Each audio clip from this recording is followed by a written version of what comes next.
അരുണിമ. അപ്പൊ ഇന്ന് നമ്മൾ പഠിക്കാൻ പോകുന്ന പാഠഭാഗം ഏതാടാ? നമ്മുടെ ഏറ്റവും പ്രിയപ്പെട്ട അല്ലെ ഏറ്റവും രസകരമായിട്ട് തന്നെ നമ്മൾ പഠിച്ചു തീർത്ത ഒരു ഭാഗമായിരുന്നു ലിവിങ് ഇൻ ഹാർമണി അഥവാ ഒന്നിച്ച് നിലനിൽക്കാം എന്നുള്ള പാഠഭാഗം അല്ലെ. അപ്പൊ ഈ ഒരു പാഠഭാഗം പഠിച്ചു കഴിഞ്ഞ സമയത്തിന് നിങ്ങൾക്ക് എല്ലാവർക്കും മനസ്സിലായിട്ടുണ്ടാവും അല്ലെ, ഈ ഒരു ഭൂമിയുടെ അവകാശികൾ നമ്മൾ മാത്രമല്ല, നമ്മളെ പോലെ തന്നെ സകല ജീവജാലങ്ങൾക്കും അല്ലെ. അതൊരു കുഞ്ഞു ചെടി ആയിക്കോട്ടെ, ആ ചെടിയിൽ വരുന്ന ഒരു പൂമ്പാറ്റി ആയിക്കോട്ടെ, അതേപോലെ തന്നെ വലിയ ആന ആയിക്കോട്ടെ, കുഞ്ഞു കിളികളായിക്കോട്ടെ, എല്ലാം എന്താണ്? ഈ ഭൂമിയുടെ അവകാശികൾ തന്നെയാണ് അല്ലെ. എല്ലാരും ഒത്തൊരുമിച്ച് അല്ലെ, പരസ്പരം അവരെല്ലാരും നമ്മളെല്ലാരും എന്ത് ചെയ്യാണ്? അങ്ങോട്ടും ഇങ്ങോട്ടും ബന്ധപ്പെട്ട് കിടക്കുകയാണ് അല്ലെ. ഒരു സൂക്ഷ്മ ജീവിയായിട്ടുള്ള ഫംഗസ് ഈ ലോകത്തില്ലായിരുന്നെങ്കിൽ, അല്ലെങ്കിൽ സൂക്ഷ്മ ജീവികളായിട്ടുള്ള ബാക്ടീരിയ ഈ ലോകത്തില്ലായിരുന്നെങ്കിൽ പോലും ഈ ലോകം ഇന്ന് കാണുന്നത് പോലെയേ ആകത്തില്ല അല്ലെ. ചിലപ്പം ജീവൻ പോലും ഇവിടെ സാധ്യമാവുകയില്ല എന്ന് നമ്മൾ ഈ പാഠഭാഗം പഠിച്ച സമയത്ത് ഓരോരുത്തരും മനസ്സിലാക്കിയിട്ടുണ്ട് അല്ലെ. അപ്പൊ ഇന്ന് നമ്മള് ഇന്ന് ടീച്ചർ നിങ്ങൾക്ക് പറഞ്ഞു തരാൻ വേണ്ടി പോകുന്നത് തീർച്ചയായിട്ടും പരീക്ഷയ്ക്ക് ചോദിക്കാൻ സാധ്യതയുള്ള ഒരു ഏരിയ ആണ്. അപ്പൊ നമുക്ക് നേരെ എന്ത് ചെയ്യാം, വീഡിയോയിലേക്ക് പോവാം. എല്ലാരും റെഡി അല്ലേ? അപ്പൊ ദാ മക്കളെ നോക്കിക്കേ, നമ്മൾ ഈ കാണുന്ന ഒരു ചിത്രം ആദ്യം തന്നെ നമുക്ക് എല്ലാവർക്കും നോക്കാം അല്ലെ. എന്ത് രസകരമായിട്ടുള്ള ഒരു ചിത്രമാണ് അല്ലെ. കുറെ മാനുകൾ നല്ല സന്തോഷത്തോടെ വെള്ളമൊക്കെ കുടിക്കുന്നുണ്ട് അല്ലെ. അവരുടെ അടുത്ത് തന്നെ ആയിട്ട് നിങ്ങൾക്ക് ഒരു കുറുനരിയെ കാണാം അല്ലെ. നമ്മുടെ കുറുനരിയെ കാണാം, കുറെ ചിത്രശലഭങ്ങളെ നിങ്ങൾക്ക് കാണാം അല്ലെ. അതേപോലെ തന്നെ നിങ്ങൾ നോക്കിയേ, ഈ ഒരു ചിത്രം നോക്കിയേ, ഈ ഒരു ചിത്രം നോക്കി കഴിഞ്ഞാൽ തന്നെ നിങ്ങൾക്ക് ഒരുപാട് കാര്യങ്ങൾ കാണാൻ വേണ്ടി സാധിക്കും അല്ലെ. എന്തൊക്കെയാ നിങ്ങൾക്ക് കാണാൻ വേണ്ടി സാധിക്കുന്നേ? സൺലൈറ്റ് ഉണ്ട്, അതേപോലെ തന്നെ ടെർമൈറ്റ് മൗഡ് ഉണ്ട് അല്ലെ. അതേപോലെ തന്നെ കുറെ ഫംഗസുകൾ ഉണ്ട്, കുറെ ബാക്ടീരിയകൾ ഉണ്ട്, പ്രോട്ടോസോവൻസ് ഉണ്ട്. അങ്ങനെ കുറെ വിശാലമായിട്ടുള്ള ഒരു ചിത്രം നിങ്ങൾക്ക് കാണാൻ വേണ്ടി സാധിക്കുന്നുണ്ട് അല്ലെ. അപ്പൊ ഈ ഒരു ചിത്രം നോക്കിക്കഴിഞ്ഞാൽ തന്നെ ഇതിൽ കുറെ തരത്തിലുള്ള ആളുകളെ നിങ്ങൾക്ക് കാണാൻ വേണ്ടി സാധിക്കാം. എന്തൊക്കെയാ കാണാൻ വേണ്ടി സാധിക്കുന്നത്? ജീവനുള്ള കുറെ വസ്തുക്കളെ നിങ്ങൾക്ക് ഇതിൽ കാണാം അല്ലെ. ജീവനുള്ളതാ കുറെ ആളുകൾ ഇവിടെ ഉണ്ട് അല്ലെ. ഇതാ ഒരു കിളി പറന്നു പോകുന്നുണ്ട്, നമ്മുടെ കങ്കാരു ഇതാ ഇവിടെ ഇങ്ങനെ നിൽക്കുന്നുണ്ട് അല്ലെ. അതേപോലെ തന്നെ കുറച്ച് ഒച്ചുകളുണ്ട്, എല്ലാവരും ഇവിടെ ഇങ്ങനെ നിൽക്കുന്നുണ്ട്. അതേപോലെ തന്നെ ജീവൻ ഇല്ലാത്ത കുറെ ആളുകളെ നിങ്ങൾ കാണാൻ സാധിക്കുന്നില്ലേ? അതാ സൺലൈറ്റ് ഉണ്ട് അല്ലെ. അതേപോലെ തന്നെ കുറെ കല്ലുകളുണ്ട്, മണ്ണുണ്ട്, വെള്ളമുണ്ട് അല്ലെ. ഇങ്ങനെ കുറെ കാര്യങ്ങൾ നിങ്ങൾ കാണുന്നുണ്ട് അല്ലെ. അതേപോലെ തന്നെ വേറെയും നമുക്ക് ആദ്യം അധികം പരിചയമില്ലാത്ത കുറച്ച് ആളുകളുണ്ട് അല്ലെ. ആരൊക്കെയാടാ? ബാക്ടീരിയ, പ്ലാങ്ക്ടൺസ്, ആൽഗെ, ഫംഗസ് അല്ലെ. അങ്ങനത്തെ കുറെ ആളുകളെയും നിങ്ങൾ ഇതിൽ കാണുന്നുണ്ട്. അപ്പൊ ഇപ്പൊ നിങ്ങൾക്ക് ഇവരെ ഓരോരുത്തരും ആരാണെന്ന് കൃത്യമായിട്ട് അറിയാം അല്ലെ. അപ്പൊ ഈ ഒരു ചിത്രം കാണുമ്പോൾ തന്നെ ഇതിൽ ആരൊക്കെയാണ് ഉള്ളതെന്ന് മനസ്സിലാക്കിയത് തന്നെ ഈ ഒരു പാഠഭാഗം മുഴുവൻ നിങ്ങൾ മനസ്സിലാക്കിയെന്ന അർത്ഥം അല്ലെ. എന്താ ടീച്ചർ അങ്ങനെ പറഞ്ഞത്? നോക്കിയേ നിങ്ങൾ, ഇതിൽ നിങ്ങൾ എന്തൊക്കെ കാണുന്നുണ്ട്? കുറെ കല്ല് കാണുന്നുണ്ട്, മണ്ണ് കാണുന്നുണ്ട്, ജലം കാണുന്നുണ്ട്, സൂര്യപ്രകാശം ഒക്കെ കാണുന്നുണ്ട് അല്ലെ. അപ്പൊ ജീവനില്ലാത്ത നോൺ ലിവിങ് തിങ്സിനെയാണ് നമ്മൾ ആദ്യമായിട്ട് കാണുന്നത്. അപ്പൊ ഇവരുടെ ഒരു പ്രത്യേകത എന്താ? ഇവർക്ക് ജീവനൊന്നും ഇല്ല എങ്കിൽ കൂടെ ഇവര് ജീവൻ നിലനിൽക്കാൻ വേണ്ടിയിട്ട് സഹായിക്കുന്നുണ്ട് അല്ലെ. ജീവനുള്ള മുഴുവൻ വസ്തുക്കളും അല്ലെ, ജീവനുള്ള മുഴുവൻ ആളുകൾക്കും മുഴുവൻ ജീവികൾക്കും നിലനിൽക്കാൻ കാരണമായത് ഈ ജീവനില്ലാത്ത കുറച്ചു പേരാണ് അല്ലെ. മണ്ണില്ലായിരുന്നെങ്കിൽ നമുക്ക് ഇവിടെ ജീവിക്കാൻ വേണ്ടി പറ്റുമോ? വെള്ളമില്ലെങ്കിൽ ഇവിടെ ജീവിക്കാൻ വേണ്ടി പറ്റുമോ? ഓക്സിജൻ ഇല്ലെങ്കിൽ ഇവിടെ ജീവിക്കാൻ വേണ്ടി പറ്റുമോ? ഇല്ല അല്ലെ. സൂര്യപ്രകാശം ഇല്ലെങ്കിലും നമുക്ക് ഇവിടെ ജീവിക്കാൻ വേണ്ടി പറ്റത്തില്ല. അപ്പൊ ജീവനില്ലാത്ത എന്നാൽ ജീവൻ നിലനിൽക്കാൻ കാരണമായിട്ടുള്ള കുറെ ഫാക്ടേഴ്സ് ഈ വേൾഡിലില്ലേ. അപ്പൊ അവരെയാണ് നമ്മൾ എന്ത് വിളിച്ചത്?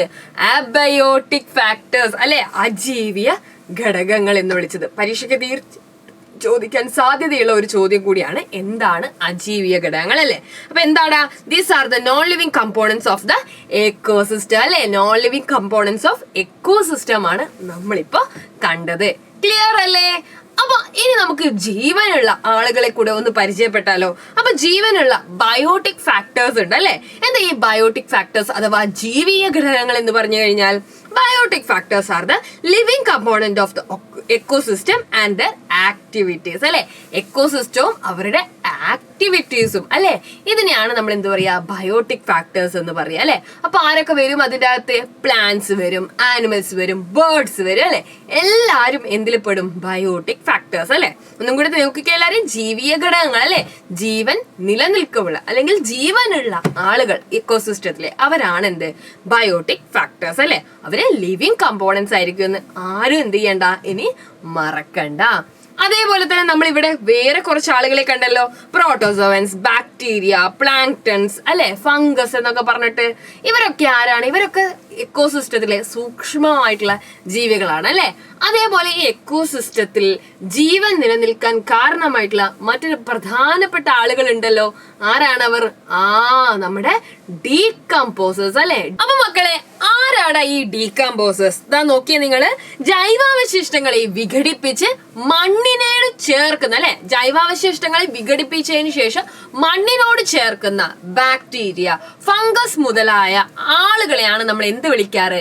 വിഘാടകർ എന്ന് വിളിക്കാറ്, അല്ലെ. അപ്പൊ ഇവരെന്താണ്? വളരെ സൂക്ഷ്മജീവികളാണ്. സൂക്ഷ്മജീവികൾ അല്ലാത്ത വിഘാടകരും ഉണ്ട് കേട്ടോ. പക്ഷെ ബാക്ടീരിയ, ഫംഗസ് തുടങ്ങിയവരാണ് ഇതില് പ്രധാനപ്പെട്ട ആളുകൾ എന്ന് പറയുന്നത്. അപ്പൊ ഈ വിഘാടകർ ഇല്ലായിരുന്നെങ്കിലുള്ള ഒരു അവസ്ഥ എന്തായിരിക്കും, അല്ലെ? നിങ്ങളൊന്ന് ആലോചിച്ചോക്കെ. ഒരുപാട് ജീവികൾ ദിവസം തോറും ഇവിടെ ചത്തു വീഴുന്നുണ്ട്, അല്ലെ. ഒരുപാട് ഇലകൾ, അല്ലെ, ഒരുപാട് ബയോ വേസ്റ്റുകൾ ഒക്കെ ഇവിടെ ഉണ്ടാവാറുണ്ട്. അപ്പൊ ഈ വിഘാടകർ ഇല്ലായിരുന്നെങ്കിലുള്ള അവസ്ഥ എന്താണ്? ഈ സാധനങ്ങൾ എന്തെങ്കിലും ജീർണിക്കുമായിരുന്നോ? അതായത് ഇത് എന്തെങ്കിലും മണ്ണിൽ അലിയുമായിരുന്നോ? ഒരിക്കലും ഇല്ല, അല്ലെ. എപ്പോ നമ്മൾ പ്ലാസ്റ്റിക് ഒക്കെ കൊണ്ടുപോയി ഇട്ട് കഴിഞ്ഞാൽ എങ്ങനെയാ? ഒരു 10 വർഷം കഴിഞ്ഞ് പ്ലാസ്റ്റിക് മണ്ണിൽ കുടുങ്ങിയത് എടുത്തു നോക്കിക്കഴിഞ്ഞാലും ആ പ്ലാസ്റ്റിക്കിന് യാതൊരു പ്രശ്നം വരാതെ അതെന്ത് ചെയ്യും? നമുക്ക് തിരിച്ചു കിട്ടും, അല്ലെ. ഇനി അതുപോലെ ആയിരുന്നു നമ്മുടെ ഈ പറയുന്ന വേസ്റ്റ് മെറ്റീരിയൽസ് എല്ലാം എന്നുണ്ടെങ്കിൽ ഈ ലോകത്തിന്റെ ഒരു അവസ്ഥ എന്തായേനെ? ശരിക്കും ഒരു കമ്പോസ്റ്റ് മാലിന്യം കണക്കായി മാറിയേനെ, അല്ലെ. കാരണം എന്താ? ഫുൾ വേസ്റ്റ് ആയിരിക്കും, അല്ലെ. എന്തെങ്കിലും ഒരു സാധനം എന്ത് ചെയ്യോ? ചീഞ്ഞളിയോ? ഇല്ല, അല്ലെ. ചീഞ്ഞളിഞ്ഞ് അത് മണ്ണായി മാറുമോ? മണ്ണിനോട് ചേരുവോ? ഇല്ല, അല്ലെ. അതിങ്ങനെ തന്നെ അവിടെ എന്ത് ചെയ്യും? നിലനിൽക്കും. അപ്പൊ അതിനർത്ഥം എന്താണ്? ഈ ഭൂമി അപ്പാട് എന്തായി മാറും? ഒരു മാലിന്യ കൂമ്പാരം കണക്കിയായി മാറും, അല്ലെ. അപ്പൊ ഈ ഭൂമി ഇത്ര വൃത്തിയായിട്ട് നിൽക്കാൻ കാരണം ആരാണ്? ഈ വിഘാടകരാണ്. ഇനി ടീച്ചർ വേറൊരു കാര്യം പറയട്ടെ. ഈ വിഘാടകരില്ലായിരുന്നെങ്കിൽ നമ്മൾ പട്ടിണിയായി പോയെന്ന് ടീച്ചർ പറഞ്ഞ നിങ്ങൾ അംഗീകരിക്കുവോ? എന്താ പറഞ്ഞേ? ഈ വിഘാടകർ, അല്ലെ, വിത്തൗട്ട് ഡീകമ്പോസേഴ്സ് നമുക്ക് എന്ത് ചെയ്യാൻ വേണ്ടി പറ്റത്തില്ല? സസ്റ്റെയിൻ ചെയ്യാൻ വേണ്ടി പറ്റത്തില്ല. വൈ? കാരണം എന്താണ്? നമ്മളൊക്കെ പട്ടിണിയായി പോകുന്ന ടീച്ചർ പറഞ്ഞല്ലേ. കാരണം എന്താണ്? ഈ ഡീകമ്പോസേഴ്സിന്റെ മറ്റൊരു പ്രധാനപ്പെട്ട ഫംഗ്ഷൻ അല്ലെങ്കിൽ മറ്റൊരു പ്രധാനപ്പെട്ട പ്രവർത്തനം എന്ന് പറയുന്നത് എന്താണ്? വിഘാടകരുടെ പ്രവർത്തന ഫലമായിട്ടാണ് ജൈവാവശിഷ്ടങ്ങൾ വിഘടിപ്പിക്കുമ്പോൾ ഉണ്ടാകുന്ന പോഷകഘടകങ്ങൾ സസ്യങ്ങളുടെ വളർച്ചയ്ക്ക് ലഭ്യമാകുന്നത്, അല്ലെ. അപ്പൊ ഈ പറയുന്ന വേസ്റ്റുകൾ ഡീകമ്പോസസ് ചെയ്തതിന് ശേഷം നമ്മുടെ ഈ പറയുന്ന ബയോട്ടിക്, അല്ലെ, ബയോട്ടിക് അല്ലെങ്കിൽ ഓർഗാനിക് മാറ്റേഴ്സിന്റെ അകത്തുള്ള ഈ പറയുന്ന ന്യൂട്രിയൻസിനെ തിരിച്ച് ചെടികളിലേക്ക് എത്തണമെങ്കിൽ എന്ത് ചെയ്യണം? അത് മണ്ണിൽ കലരണം, അല്ലെ. അപ്പൊ ഈ ന്യൂട്രിയൻ സൈക്കിൾ മെയിൻറ്റെയിൻ ചെയ്യാൻ വേണ്ടിയിട്ട് സഹായിക്കുന്നത് ആരാണ്? നമ്മുടെ വിഘാടകരാണ്, അല്ലെ. മറക്കൂ നിങ്ങളേനി എന്താ പറഞ്ഞിരിക്കുന്നത്? ന്യൂട്രിയൻ സൈക്കിൾ, അല്ലെ. അതായത് പോഷക ഘടകങ്ങൾ, അതായത് നമുക്കൊക്കെ അറിയാനുള്ള കാര്യം, അല്ലെ.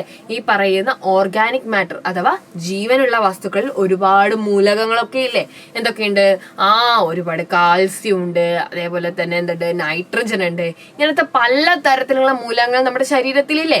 ആ മാലിന്യങ്ങൾ, അല്ലെ, ഈ മാലിന്യങ്ങളായിരിക്കുന്ന സമയത്ത്, അതായത് ജൈവ മാലിന്യങ്ങളായിരിക്കുന്ന സമയത്ത് ഈ വിഘാടകർ ഇതിൽ പ്രവർത്തിക്കുമ്പോഴാണ് ഈ ന്യൂട്രിയൻസ് അല്ലെങ്കിൽ ഈ പോഷകഘടകങ്ങൾ എന്ത് ചെയ്യുക? ഇത് നമ്മൾ എന്ത് ചെയ്യും? നമ്മളെ ഈ പറയുന്ന ചെറിയ ചെറിയ ഘടകങ്ങളാക്കി നമ്മുടെ ശരീരം മണ്ണിനോട് ചേർക്കുന്ന ആളുകളാണ് വിഘാടകർ, അല്ലെ. അപ്പൊ എന്ത് ചെയ്യും? ഈ വിഘാടകരുടെ പ്രവർത്തന ഫലമായിട്ട് ശരീരത്തിനകത്തുള്ള ന്യൂട്രിയൻസ്, അല്ലെ, പച്ചക്കറിയിലും പഴങ്ങളിലും പൂക്കളിലും ഒക്കെയുള്ള ന്യൂട്രിയൻസ് എന്ത് ചെയ്യും? തിരിച്ച് മണ്ണിലെത്തും. വഴി ചെടികൾക്ക് എന്ത് ചെയ്യാൻ വേണ്ടി പറ്റും? വലിച്ചെടുക്കാൻ വേണ്ടി പറ്റും. അപ്പൊ വിഘാടകരില്ലായിരുന്നെങ്കിൽ ഈ ന്യൂട്രിയൻ സൈക്കിൾ, അല്ലെ, അത് കൃത്യമായിട്ട് നിലനിൽക്കത്തില്ലായിരുന്നു. മനസ്സിലായോടാ? അപ്പൊ ഡീകമ്പോസേഴ്സിലെ organism that carry out the process of decomposition. ഇപ്പൊ എക്സാമ്പിൾ പറഞ്ഞാൽ നിങ്ങൾ നോക്കിയേ, ഫംഗസ് ഉണ്ട്, ബാക്ടീരിയ ഉണ്ട്, പ്രോട്ടിസ്റ്റ് ഉണ്ട്, ഇൻസെക്ട്സ് ഉണ്ട്, വേം ഉണ്ട്, അല്ലെ. ഇൻസെക്റ്റുകളും വേം, പ്രാണികളും പുഴുക്കളും ഒക്കെ എന്താണ്? ഈ പറയുന്ന ഡീകമ്പോസേഴ്സിൽ വളരെ പ്രധാനപ്പെട്ട ആളുകളാണ്, അല്ലെ. അപ്പൊ നമ്മളൊരു ഫുഡ് ചെയിൻ എന്താന്ന് പഠിച്ചില്ലായിരുന്നോ? നമ്മൾ ഫുഡ് ചെയിൻ പഠിച്ചിട്ടുണ്ടായിരുന്നില്ലേ? അപ്പൊ ആ ഫുഡ് ചെയിനിന്റെ അകത്തുള്ള, അല്ലെ, ഫുഡ് ചെയിനിന്റെ അകത്തുള്ള പ്രധാനപ്പെട്ട ആളുകൾ ഒരാളാണ് ഈ പറയുന്ന വിഘാടകർ, അല്ലെ. ഫുഡ് ചെയിനിലെ അവസാനത്തെ കണ്ണികളിൽ ഒരാളാണ് ഈ വിഘാടകർ, അല്ലെ. നിങ്ങൾ നോക്കിയേ, പ്രൊഡ്യൂസേഴ്സ് ഉണ്ട്, കൺസ്യൂമേഴ്സ് ഉണ്ട്, ഡീകമ്പോസേഴ്സ് എന്തായാലും ഒരു ഫുഡ് ചെയിനിൽ ഉണ്ടാവും, അല്ലെ. ഇപ്പൊ പ്രൊഡ്യൂസേഴ്സ്, ഫുഡ് ചെയിനിലെ പ്രൊഡ്യൂസേഴ്സ് ആരായിരുന്നു?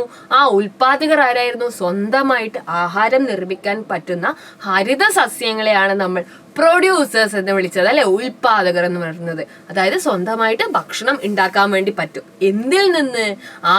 ഈ പറയുന്ന അബയോട്ടിക് ഫാക്ടേഴ്സ് ഉപയോഗിച്ച് സ്വന്തമായിട്ട് ഭക്ഷണം പാകം ചെയ്യാൻ പറ്റുന്ന ആളുകളാണ് പ്രൊഡ്യൂസേഴ്സ്. എപ്പോഴും അവരാരായിരിക്കും? ഹരിത സസ്യങ്ങളായിരിക്കും അല്ലെ. പിന്നെ ഈ ഹരിത സസ്യങ്ങളെയും മറ്റു ജീവജാലങ്ങളെയും ഒക്കെ ഭക്ഷണത്തിനായി ആശ്രയിക്കുന്ന അല്ലെ, നമ്മൾ ഒരാളെ ആശ്രയിക്കുകയാണ്, അങ്ങനെയുള്ള ആളുകളെയാണ് നമ്മൾ കൺസ്യൂമേഴ്സ് അല്ലെങ്കിൽ ഉപഭോക്താക്കൾ എന്ന് വിളിച്ചത് അല്ലെ.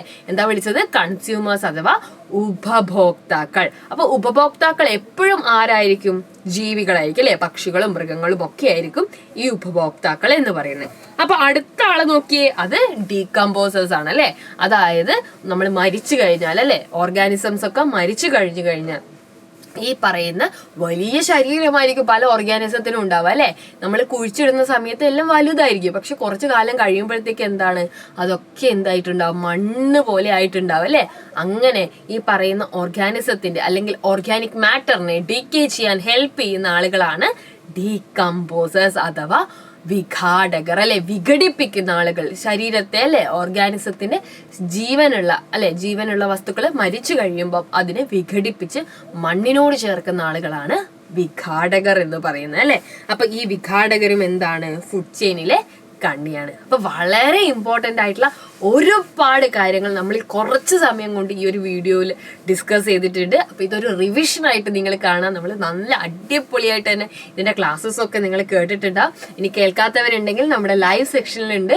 ആ പറയുന്ന ലൈവ് സെക്ഷനിൽ ഇതിന്റെ ക്ലാസ്സസ് നിങ്ങൾ എന്ത് ചെയ്യുക, കണ്ടു നോക്കുക അല്ലെ. അപ്പൊ എല്ലാവരും അടിപൊളിയായിട്ട് ഈ ചാപ്റ്റർ നന്നായിട്ട് പഠിക്കുക. ചാപ്റ്ററിലെ ചോദ്യങ്ങൾക്ക് കൃത്യമായിട്ടുള്ള ഉത്തരങ്ങൾ എഴുതുക. ഓക്കെ, എല്ലാം ശരിയല്ലേ? അപ്പൊ മിസ് അടുത്ത ഒരു കിടിലം വീഡിയോ ആയിട്ട് നിങ്ങളുടെ മുന്നിലേക്ക് വരുന്നതായിരിക്കും. Bye dears.